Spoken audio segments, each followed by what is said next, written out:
जी नमस्कार दोस्तों, स्वागत है आप सभी का हमारे YouTube चैनल पर। आज हम लोग चर्चा करने वाले हैं जहांगीर का इतिहास, जहांगीर का शासनकाल, जो कि मध्यकालीन भारत के इतिहास के अंतर्गत आता है। इनका संबंध मुगल वंश से है। आपको पता है मुगल वंश की स्थापना मुगल वंश के संस्थापक बाबर हैं, जिन्होंने 21 अप्रैल 1526 को पानीपत के प्रथम युद्ध में इब्राहिम लोदी को पराजित करके दिल्ली पर अपने साम्राज्य की स्थापना की और इसके साथ में मुगल वंश की क्या की थी, स्थापना। मुगल वंश के संस्थापक आपके बाबर थे। इसके बाद में अगले उत्तराधिकारी बनते आपके हुमायूं। हुमायूं के बाद में अगले उत्तराधिकारी अकबर और अकबर के बाद में अगले उत्तराधिकारी बनते हैं आपके जहांगीर, जिनकी इमेज आपके सामने अपलोड मैंने कर रखी है। इस प्रकार के नोट्स आपको कहीं पर भी नहीं मिलने वाले हैं। यदि आपको ये नोट्स चाहिए तो आप कमेंट करके बता सकते हो। हमारे व्हाट्सएप का भी चैनल ग्रुप है, इसके साथ में टेलीग्राम का भी चैनल ग्रुप है। इसमें क्या है, इस क्लास में हम लोगों ने जहांगीर के शुरू से लेकर भाई बचपन से लेकर उनके जीवन की जो प्रारंभिक घटनाएं हैं, उसके साथ में उनके जीवन में प्रारंभिक संघर्ष हैं, कौन कौन उनके द्वारा बादशाह बनने के बाद में सुधार किए गए और उनके जीवन की प्रमुख घटनाएं कौन कौन से उनके द्वारा अभियान चलाए गए, उनसे संबंधित पूरे इतिहास के ऊपर हम लोग चर्चा करने वाले हैं। एक छोटी सी क्लास जिसमें जहांगीर का पूरा इतिहास आपके सामने है। तो शुरू करते हैं। इसका शासनकाल का जो समय है, समय आपके सामने दिया हुआ है 1605 से लेकर 1627। एक बात और बता देता हूँ, हम लोग टॉपिक के अलावा किसी अन्य चीज़ के ऊपर चर्चा नहीं करने वाले हैं। जहांगीर जिनका संबंध मुगल वंश से है, मुगल वंश के संस्थापक मैंने आपको बता दिया बाबर थे, और जहांगीर जो कि जिनके पिता अकबर थे और अकबर के पिता आपके हुमायूं थे, हुमायूं के पिता आपके कौन थे, बाबर थे। तो जहांगीर का इतिहास शासनकाल शुरू है इनका 1605 से 1627। कहने का मतलब ये हो गया, ये बादशाह बनते हैं आपका 1605 में और इसके साथ में इनकी मृत्यु कब होती है, 1627 में। इनका जो जन्म है वो तो 31 अगस्त 1569 ईस्वी को होता है। तो जहांगीर था वो एकमात्र रंगीन मिजाज का बेहद शौकीन मुगल बादशाह था। ये आपकी जो सबसे मेन लाइन यही है। ये क्वेश्चन काफ़ी बार पूछा गया है कि कौन सा मुगल बादशाह जो कि काफ़ी रंगीन मिजाज का बेहद शौकीन था, वो था आपका जहांगीर, जिसको आप लोग बचपन का नाम बोले तो उनका बचपन का नाम था सलीम या शेख बाबा बोल सकते हैं। इसके बाद में शुरू से हम बात करते हैं, बचपन के नाम की हम बात करें, बचपन का नाम इनका सलीम या दूसरा नाम है शेख बाबा। ठीक है, जन्म डेट की हमने बात कर चुके हैं। इनका जन्म हुआ था 31 अगस्त 1569 ईस्वी को। राजा कब बनते हैं, ये राजा बनते हैं आपके 1605 में, जब अकबर की मृत्यु होती है, और इनका जन्म होता है 31 अगस्त 1569 को। कहाँ पर होता है, फतेहपुर सीकरी।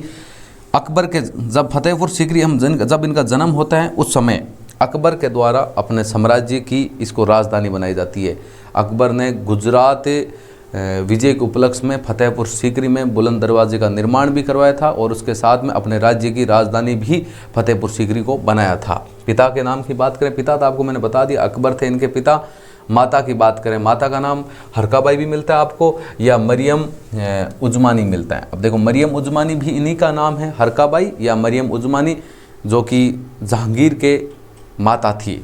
और पत्नियों की बात करते हैं, अब देखो काफ़ी रंगीन मिजाज के थे, तो इनकी पत्नियां भी काफ़ी थी, अलग अलग इनके शौक थे। तो पहली पत्नी थी, पहली पत्नी का चर्चा हम लोग उन्हीं की करेंगे जिनकी इतिहास में चर्चा है, जिनसे संबंधित कुछ ना कुछ क्वेश्चन बनते हैं, उन्हीं के ऊपर हम लोग चर्चा करने वाले। ऐसे तो उनकी बहुत सारी पत्नियां होंगी, बहुत सारे पुत्र थे, बेटे बेटियां थी, उनसे हम लोग सारों के ऊपर हम लोग चर्चा नहीं कर सकते। जितना इतिहास है, जिनका क्वेश्चन आंसर बनता है, जिनका भाई हम लोगों के लिए इम्पोर्टेंट फैक्ट है, उन्हीं के ऊपर चर्चा करें, बाकी के ऊपर चर्चा करने से कोई मतलब तो है नहीं। तो पत्नी की बात करें, प्रथम पत्नी है आपकी मानबाई, जिनका नाम था साहे बेगम, जो कि आमेर के राजा मान सिंह की बहन थी। अब मान सिंह की बात करें, मान सिंह अकबर का सेनापति था, भारमल आमेर के राजा भारमल का पुत्र था, और इनकी बहन थी साहे बेगम, जिसका नाम था मानबाई। उनके साथ में शादी करवाई थी, किसकी, जहांगीर की, या जहांगीर की पहली पत्नी बोल सकते हैं हम लोग। और इनका जो पुत्र था, किनका, शाह बेगम और जहांगीर का, उनका नाम था खुसरो। क्या नाम था, खुसरो मिर्ज़ा बोल सकते हैं, खुसरो उनके पुत्र का नाम था। जहांगीर की आदतों से परेशान होकर वो आत्महत्या कर ली। वो क्यों कर ली, उसके बारे में हम लोग नीचे पढ़ने वाले हैं। जहांगीर की आदतों से परेशान होकर इसने क्या कर ली थी, आत्महत्या कर ली थी। किसने, खुसरो ने। क्यों की थी, कारण क्या था, उसी के ऊपर हम लोग भी चर्चा करेंगे। इसके बाद में काफ़ी रंगीन मिजाज का राजा था, तो इसकी दूसरी पत्नी थी जिसका नाम था हम लोग जोधाबाई बोल सकते हैं, इसके साथ में मानाबाई बोल सकते हैं या जगत गोसाई। उसके 3 नाम आपके सामने बता रहा हूँ, नाम कोई भी हो सकता है। देखो पूछने में ये तीनों नाम मैंने अपलोड क्यों किए हैं, क्योंकि अलग अलग एग्जाम में कहीं पर आपको ये भी नाम मिला है, इसके साथ में ये भी नाम मिला है, इसके साथ में ये भी नाम मिला। आप बोलोगे सर जोधाबाई तो वो अकबर की थी, ये जो मानाबाई थी इन्हीं का नाम भी जोधाबाई था, और इनके साथ में इनको जगत गोसाई के नाम से भी जाना जाता था। और इनका पुत्र था खुरम शाहजहाँ, जो आगे उत्तराधिकारी बनेगा। किसके बाद में? जहांगीर के बाद में जो अगला उत्तराधिकारी हैं वो आपका शाहजहाँ होगा। दुनिया में जो 8 अजूबे हैं उनमें एक ताजमहल है, जिनका निर्माण किसने करवाया था? अपनी पत्नी मुमताज़ की याद में शाहजहाँ ने करवाया था, अपनी बेगम बोल सकते हैं। तो खुरम, जिनको आगे हम लोग शाहजहाँ के नाम से जानेंगे, क्यों जानेंगे, उपाधि क्यों दी गई थी, उसके ऊपर भी हम लोग चर्चा करेंगे। खुरम किन का पुत्र था? जहांगीर का। और उनकी माता का नाम क्या था? मानाबाई या जगत गोसाई बोल सकते हैं। देखो ये अब शुरू में देखो, जब और उनका राज्य अभिषेक होता है तो 12 घोषणाएं करता है। आपसे ये क्वेश्चन पूछा गया एक बार कि जब जहांगीर ने या जहांगीर का राज्य अभिषेक हुआ था उस समय जहांगीर ने कितनी घोषणाएं की थी। ये पॉइंट इसमें फैक्ट है मैन कि इसमें उसने उस समय जब राजा बना था या जब उसका राज्य अभिषेक हुआ था उस समय उसने 12 घोषणाएं की थी। कितनी घोषणाएं की थी? 12 घोषणाएं की थी। और दूसरा पॉइंट है इससे संबंधित है कि जहांगीर ने न्याय की जंजीर लगवाई। कौन सी जंजीर लगवाई?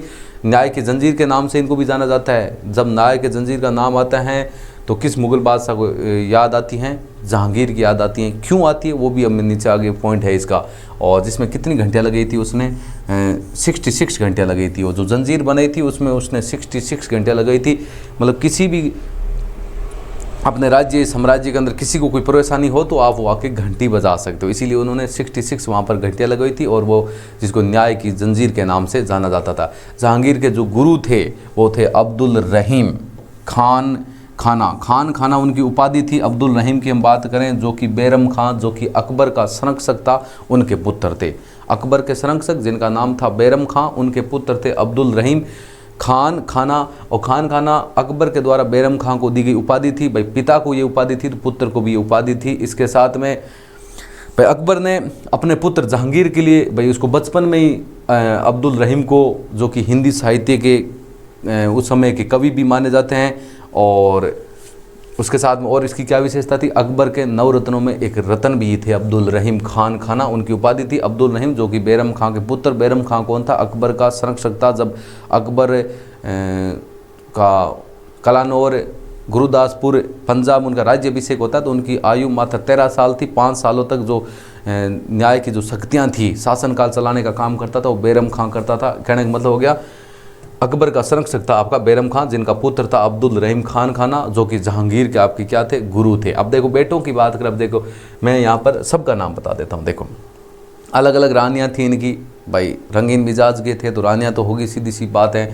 अब इनके जो मेन बेटे जिनके इतिहास में कुछ चर्चे हैं, भाई 5 नाम आ रखे हैं इनके। भाई पूछें बेटे कितने थे, स्पेशल तो हम बता नहीं सकते, किसी इतिहासकार ने पूरा तो कुछ बताया नहीं है। जो जिन बेटों की इतिहास में चर्चा है, देखो बेटे मैंने 5 नाम लिखा है। पहला हो गया आपका खुसरो मिर्ज़ा, जो मानबाई, जो कि मान सिंह आमेर के राजा थे, या भारमल के पुत्र मान सिंह, या भारमल की बेटी बोल सकते हैं मानबाई। और उसके साथ में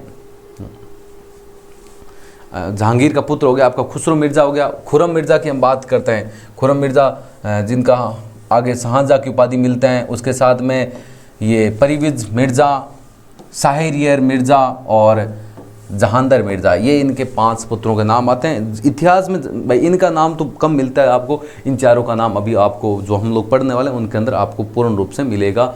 खुसरो का भी मिलेगा, खुसरो ने विद्रोह भी किया था, ये खुद क्यों आत्महत्या कर लेता है, इससे संबंधित भी मिलेगा। खुरम जो आगे इसे वंश को आगे बढ़ाता है ऐसे बोल सकते हैं, या अगला उत्तराधिकारी आपका खुरम बनता है या शाहजहाँ बनता है। उसके साथ में परवेज़ मिर्ज़ा हो गए, शाहरियार मिर्ज़ा है जिनको नूरजहाँ, जो उनकी जो सबसे ख़ास बेगम थी, जिनकी शादी तो एक ज़रूर शाह अकबान के साथ करवा दी जाती है अकबर के द्वारा, लेकिन फिर उसकी हत्या करवा दी जाती है जहांगीर के द्वारा, और उस बेगम से शादी करता है कौन करता है? आपका अकबर करता है। उनकी इच्छा थी नूरजहाँ की, वो आगे उत्तराधिकारी शाहजहाँ को नए बना के शाहरियार मिर्ज़ा को बनाएं। तो चर्चा कर लेते हैं, उनसे संबंधित आगे भी पॉइंट है आपके। देखो खुसरो का विद्रोह, खुसरो इनका पुत्र था। किनका? जहांगीर का पुत्र था। इन्होंने जालंधर के पास युद्ध किया था, उस युद्ध के ऊपर भी हम लोग चर्चा कर लेंगे।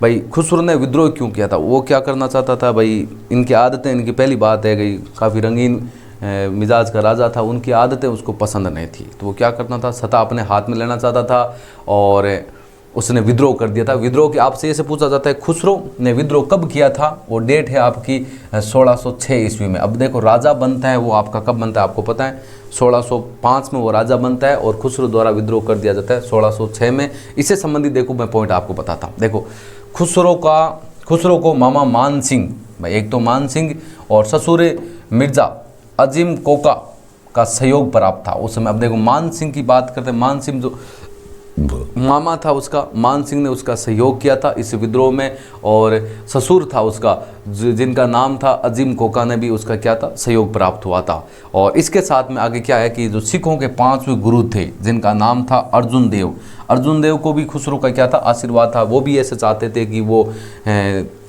उस समय दिल्ली का बादशाह बने, जिसके कारण क्या करता है कि भाई विद्रोह को शांत तो ये जहांगीर के द्वारा करवा लिया जाता है। और इसके साथ में जहांगीर ने जो सिखों के 5 गुरु थे अर्जुन देव, उनके द्वारा जहांगीर ने उनकी क्या करवा दी थी, हत्या करवा दी थी। भाई आशीर्वाद दिया था इनको, भाई किसको, खुसरो को, तो जहांगीर ने उसकी हत्या करवा दी। हाँ, जहांगीर ने हत्या किसकी करवाई थी, अर्जुन देव की, जो सिखों के 5 गुरु थे।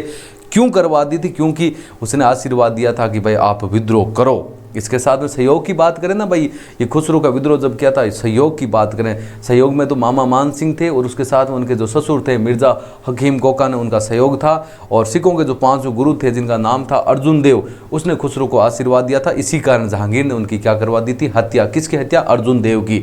और यहीं से मुगल और सिख संघर्ष का आरंभ होता है। एक क्वेश्चन बनता है कि मुगल और सिखों के मध्य जो संघर्ष का कारण है, उनका कारण, मुख्य कारण क्या है, जहांगीर के द्वारा सिखों के 5 गुरु जिनका नाम है अर्जुन देव, उस अर्जुन देव की क्या करवा देना, हत्या करवा देना। अर्जुन देव की जैसे ही जहांगीर हत्या करवाता है और सिखों और मुगलों के बीच में संघर्ष प्रारंभ हो जाता है। आगे चर्चा कर लेते हैं, ठीक है। मैन आपका खुसरो द्वारा विद्रोह कब किया गया था, 1606 में। राजा बना था वो 1605 में। ये बहरावल का युद्ध है। अब देखो जो वही युद्ध है जो विद्रोह की बात करते हैं, जो आपका अभी हम लोगों ने यहाँ पर देखो चर्चा की थी। ये देखो जो आपका कहाँ पर हुआ था, जलांधर के पास। जलांधर आपका वर्तमान में कहाँ पर पड़ता है, पंजाब में। बहरावल का ये युद्ध लड़ा जाता है जिसके अंदर आपको ये खुसरो क्या होता है, पराजित होता है, उसको अंधा कर दिया जाता है और उसके साथ में जेल में कैद कर दिया जाता है। बाद में वो खुद क्या कर लेते हैं, आत्महत्या कर लेते हैं, क्योंकि उसको ये चीज़ पसंद नहीं थी। भाई एक राजा की क्या विशेषता होती है, राजा का प्रजा के प्रति क्या भावनाएं होती है, वो भावनाएं जहांगीर के अंदर नहीं थी। हाँ ज़रूर अपने शासनकाल को आगे ज़रूर बढ़ाते हैं, लेकिन खुसरो को वो चीज़ पसंद नहीं थी। बहरावल का युद्ध लड़ा जाता है, जहांगीर और उनके पुत्र खुसरो के मध्य लड़ा जाता है, जिसके अंदर खुसरो पराजित होता है और उसको अंधा कर दिया जाता है, जेल के अंदर उसको कैदी कर दिया जाता है। और इसके बाद हम बात करें कि 1621 में शाहजहाँ ने बहरामपुर में खुसरो की हत्या करवा दी थी। अब देखो कहीं कहीं ऐसे मिलता है कि उसने आत्महत्या कर ली थी, कहीं कहीं ऐसे भी मिलता है कि 1621 में शाहजहाँ ने बहरामपुर में खुसरो की क्या करवा दी थी, हत्या करवा दी थी। लेकिन मेन कारण क्या था, मेन तो भाई उसने विद्रोह भी किया था, कुछ समय उसको अंधाबर के युद्ध में हार भी होती है खुसरो की, और उसके साथ में आपका उसको जेल के अंदर कैदी भी कर दिया जाता है और अंत में उसकी क्या करवा दीजिए, आत्महत्या करता है, हत्या की जाती है, वो एक ही बात है। अलग अलग इतिहासकारों का अलग अलग बात कहना है। अब देखिए इससे संबंधित है, जब जहांगीर का इतिहास हम लोग पढ़ रहे थे, जब 1606 की बात करते हैं, उस समय की बात है, लगभग 1606-8 की बात है। देखो कैप्टन हॉकिंस, जो कि 1608 ईस्वी की बात है, वो भारत आया था हेक्टर नामक जहाज से। देखो कैप्टन हॉकिंस एक विदेशी यात्री हैं, जिन कैप्टन हॉकिंस नाम है उनका। कब आता है, 1608 ईस्वी में आता है, भारत आया था। और जिस जहाज में आया था उस जहाज का नाम था हेक्टर नामक वो जहाज था। और इसके साथ में 1608 में वो भारत आता है और 1609 में वो आगरा में किससे मिलता है, जहांगीर से मिलता है। और किसकी बात हो रही है यहाँ, कैप्टन हॉकिंस की हो रही है। उसे फारसी भाषा का बहुत ज़्यादा ज्ञान था, फारसी भाषा का बहुत ज़्यादा ज्ञान था। जहांगीर ने इसे 400 का मनसब भी दिया था। ये 3 साल रहा था, लेकिन व्यापारिक रियासतों प्राप्त करने में ये सफल नहीं रहा था, असफल रहा था। यहाँ पर असफल हैं ये भाई।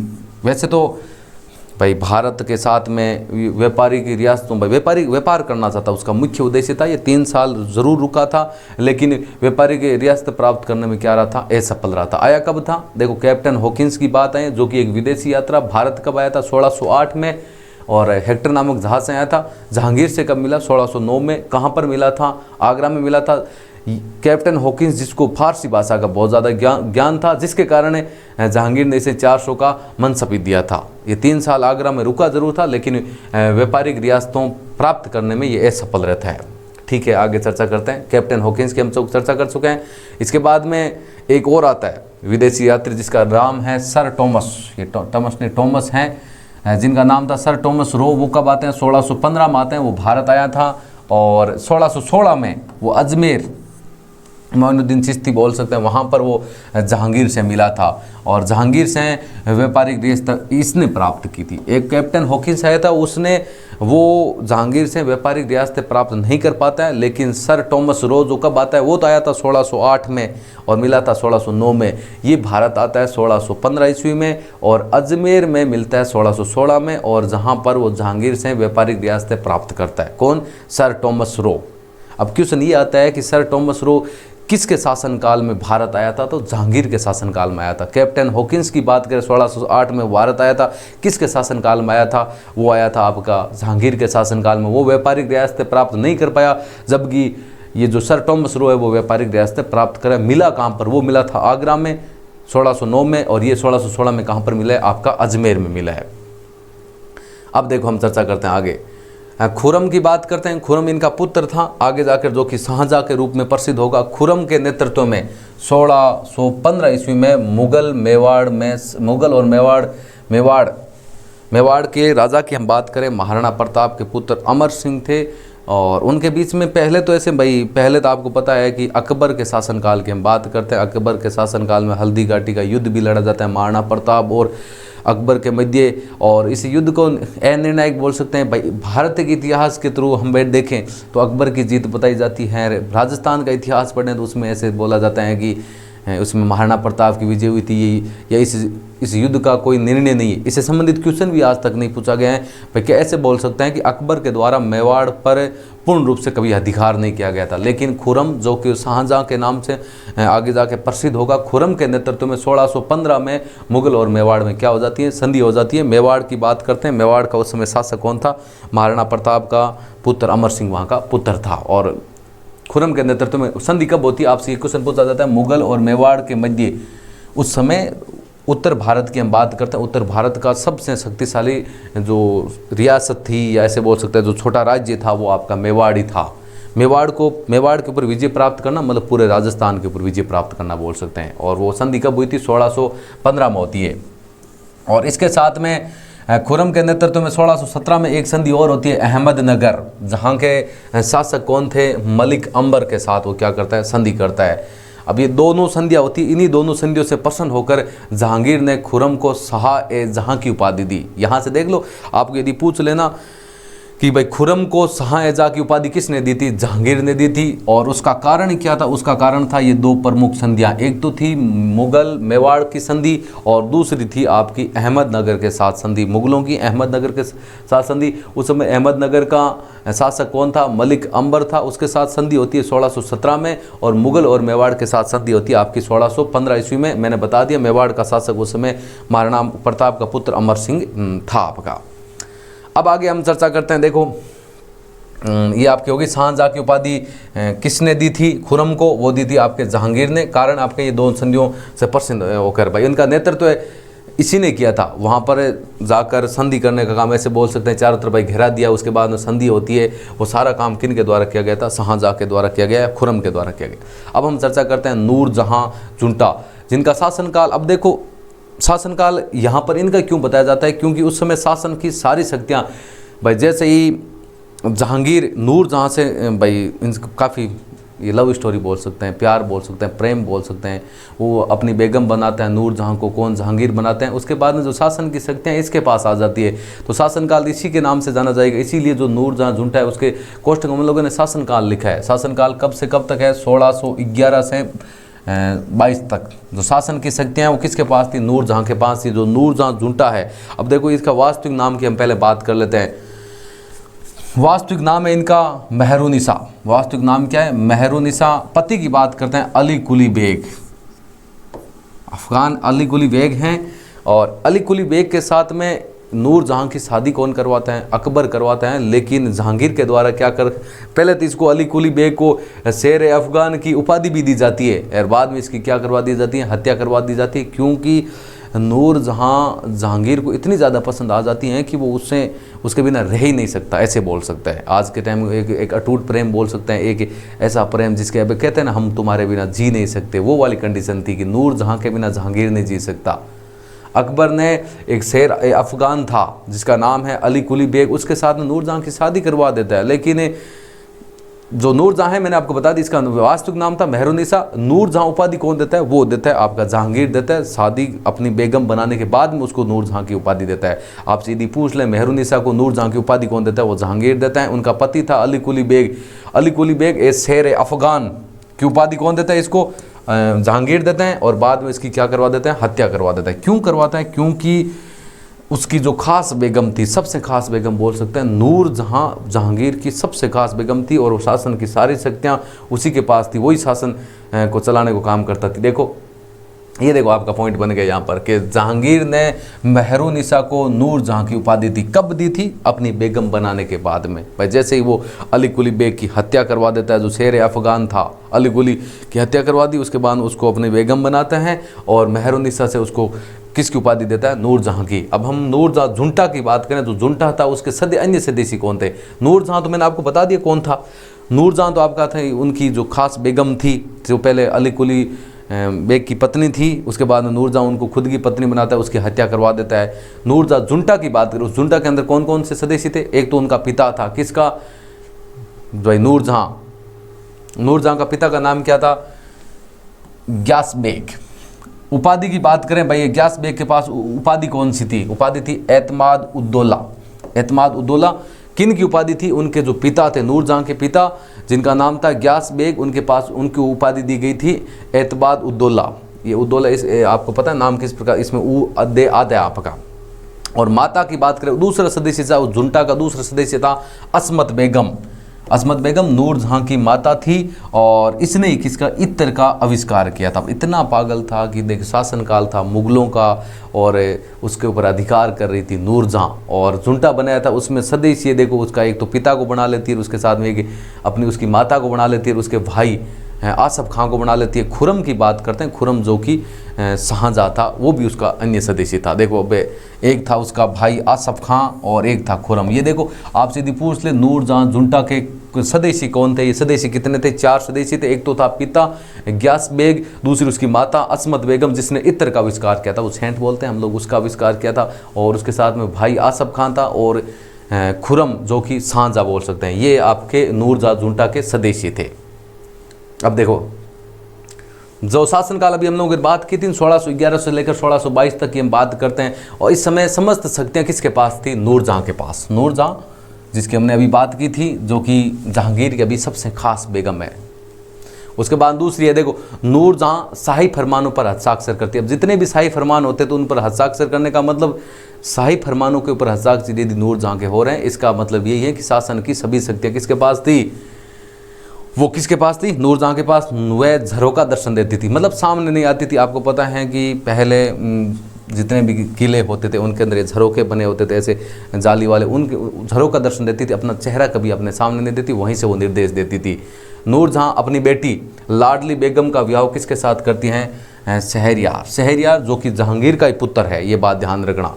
नूरजहां की एक अपनी लाडली बेटी है, बेगम है, और उनका विवाह किसके साथ कर देता है? शहरयार के से उसने किया था।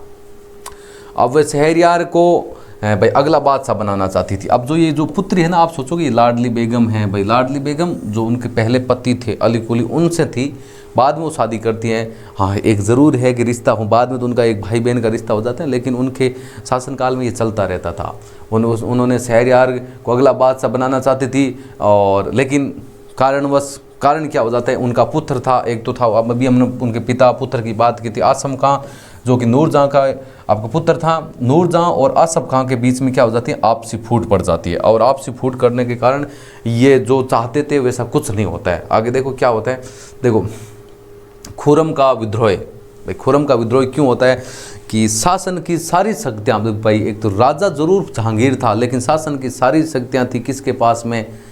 नूरजहाँ के पास में। तो खुरम जो कि शाहजहाँ के नाम से प्रसिद्ध होता है, आगे जाके खुरम विद्रोह करता है 1622 में, और 1622 में जब विद्रोह करते हैं तब नूरजहाँ की जो शासन की शक्तियाँ उसमें क्या हो जाती है, आपकी समाप्त हो जाती है। देखो एक तो नाम है आपका महावत खां। महावत खां कौन था, जो कि ये परवेज मिर्ज़ा है ना उसका संरक्षक नहीं बोल सकते भाई, उनका समर्थक बोल सकते हैं। महावत खां परवेज का समर्थक था। परवेज कौन था, परवेज मिर्ज़ा आपका जहांगीर का बेटा था। उसने, इन दोनों ने मिलकर खुरम को के विद्रोह को क्या कर दिया था, उस समय कुचल दिया था। महावत खां जो कि परवेज मिर्ज़ा जो कि जहांगीर का बेटा था, उन्हीं का वो समर्थन था, और उन्होंने क्या किया, जो खुरम ने विद्रोह किया था उसको क्या कर दिया, कुचल दिया। अब यदि आपसे कुछ क्वेश्चन पूछ ले भाई खुरम के द्वारा या शाहजहाँ के द्वारा जो विद्रोह किया गया था वो कब किया गया था, वो 1622 में ये विद्रोह किया गया था। आगे हम चर्चा करते हैं महावत खां का विद्रोह। ये देखो महावत खां यही है जो कि परवेज मिर्ज़ा जो जहांगीर का बेटा है उन्हीं का समर्थक है। वो क्या, उसका विद्रोह क्यों करता है, कब करता है, देख लो 1626 की बात होती है, वो विद्रोह करता है। महावत खां का विद्रोह की हम चर्चा करें, ये विद्रोह कब करता है, 1626 में ये विद्रोह करता है। महावत खां था कौन, ये परवेज का समर्थक था। परवेज कौन था, इसके बारे में हम लोग पता है अपने को, परवेज आपका जहांगीर का ही पुत्र था, उसका समर्थक का वो विद्रोह कर देता है। कब करता है, 1626 ईस्वी में करता है। आपसे इस क्वेश्चन पूछा जाता है, क्वेश्चन नॉर्मली आपको यही पूछा जाएगा, महावत खां का विद्रोह कब किया जाता है, वो किया जाता है 1626 में। महावत खां कौन था ये आपसे पूछ ले, परवेज का समर्थक था। परवेज कौन था, परवेज मिर्ज़ा जो कि जहांगीर का आपका पुत्र था। 5 पुत्रों की हम लोगों ने चर्चा की, उसमें एक नाम इनका भी है। देखो उस समय क्या करता है, महावत खां ने जहांगीर को बंदी बना लिया। पहली बात उसने उसको बंदी बना लिया। आसफ खां और नूरजहाँ ने महावत खां को पराजित करने का प्रयास किया था, लेकिन वो ये सफल रहते हैं। नूरजहाँ जैसे वो पहले तो भाई वैसे नूरजहाँ जहांगीर की खास बेगम थी, और उनका नूरजहाँ का पुत्र था आपका आसफ खां। वो महावत खां के विद्रोह को या महावत खां को पराजित करने का प्रयास करता है, लेकिन वो प्रयास करने में असफल रहती है। और महावत खां ने भी नूरजहाँ को भी क्या बना दिया था, महावत खां ने नूरजहाँ को भी क्या बना लिया, बंदी बना लिया था। एक तो जहांगीर को भी बंदी बना लिया था, जेल के अंदर डाल दिया था, नूरजहाँ को भी साथ में क्या कर दिया, जेल में डाल दिया था। और वहाँ से दोनों प्लानिंग करके जहांगीर और नूरजहाँ वहाँ से क्या हो जाते हैं, फरार हो जाते हैं। नूरजहाँ जहांगीर को लेकर वहाँ से क्या हो जाती है, भाग जाती है।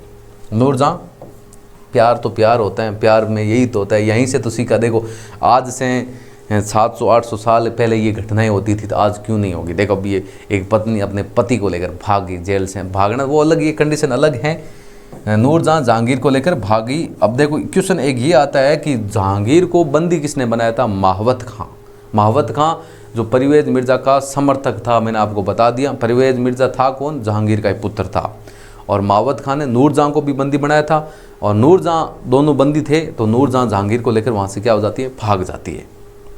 आगे देखो, अब 1626 में ये घटनाएं होती है, महावत खां विद्रोह होता है, और 1627 में क्या होती है, जहांगीर की क्या हो जाती है, मृत्यु हो जाती है। वो कब होती है, किस कंडीशन में होती है, जब भाई मुगल सम्राट जहांगीर कश्मीर से वापस लौट रहा था, तभी रास्ते में लाहौर पाकिस्तान में तबीयत बिगड़ने के कारण उनकी क्या हो जाती है, मृत्यु हो जाती है। भाई मेन कारण उनकी तबीयत खराब होने के कारण उनकी मृत्यु होती है। यहाँ से तो नूरजहाँ और जहांगीर निकल जाते हैं, और जैसे कश्मीर से वापस लौट रहा था तभी वो रास्ते में भाई उस साइड काबुल की साइड में जा रहा था, उस साइड में लाहौर पाकिस्तान वर्तमान में आपका पाकिस्तान में पड़ता है, वहाँ पर तबीयत खराब होने के कारण उनकी क्या हो जाती है, मृत्यु हो जाती है। अब मैं जहांगीर से संबंधित कुछ मोस्ट इंपॉर्टेंट पॉइंट फैक्ट के ऊपर चर्चा कर लेता हूँ, जो जहांगीर के द्वारा कौन कौन से मेन इंपॉर्टेंट टॉपिक है उनके ऊपर। देखो पहले पॉइंट आपका ये बन गया जहांगीर से, जहांगीर ने भारत में तंबाकू की खेती पर प्रतिबंध लगाया था। अब आपसे ये क्वेश्चन पूछा जाता है कि तंबाकू की खेती पर प्रतिबंध लगाने वाला मुगल बादशाह कौन था, वो था आपका जहांगीर। तंबाकू की खेती पर प्रतिबंध किसने लगाया था,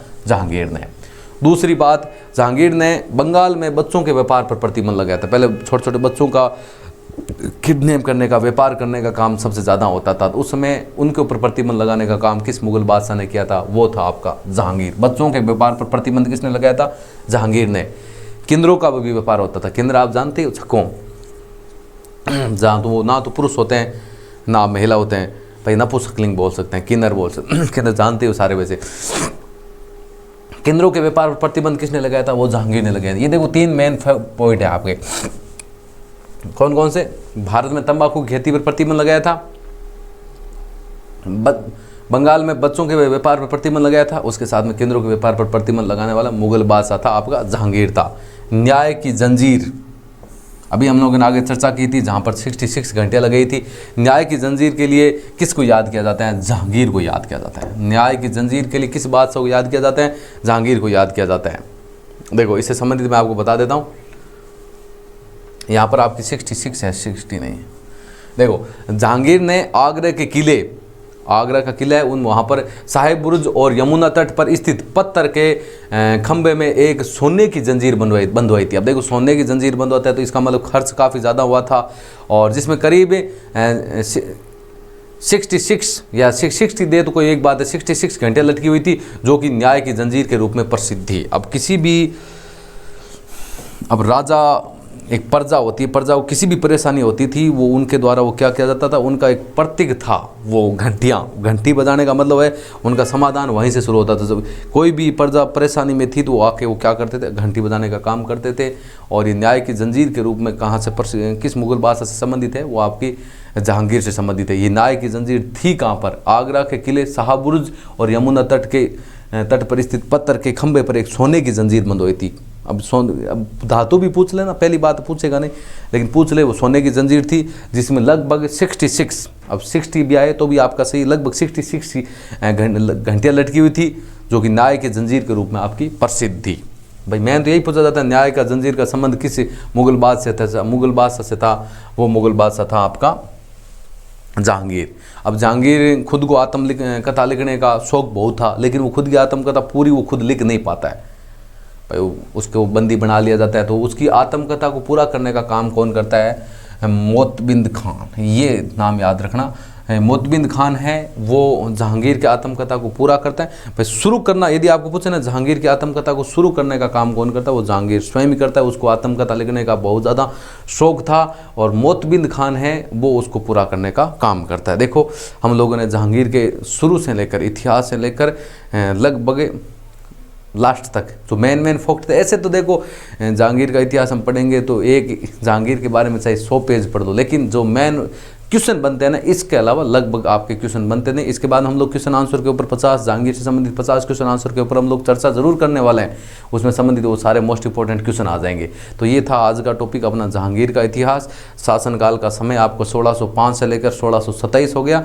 लास्ट में लाहौर में उनकी तबीयत बिगड़ने के कारण उनकी क्या हो जाती है? मृत्यु हो जाती है। अगला जो बादशाह बनेगा वो आपका शाहजहाँ बनेगा, जिसकी चर्चा हम लोग नेक्स्ट वीडियो में, नेक्स्ट क्लास में करेंगे। आज की क्लास, आज का वीडियो आपको अच्छा लगा तो इस क्लास को लाइक ज़रूर करें, शेयर करें, और इसके साथ में अपना प्रेम देने के लिए हमारे यूट्यूब चैनल को सब्सक्राइब करें, और हमसे जुड़ने के लिए भी सब्सक्राइब कर लें। Thank you. जय हिंद, जय भारत।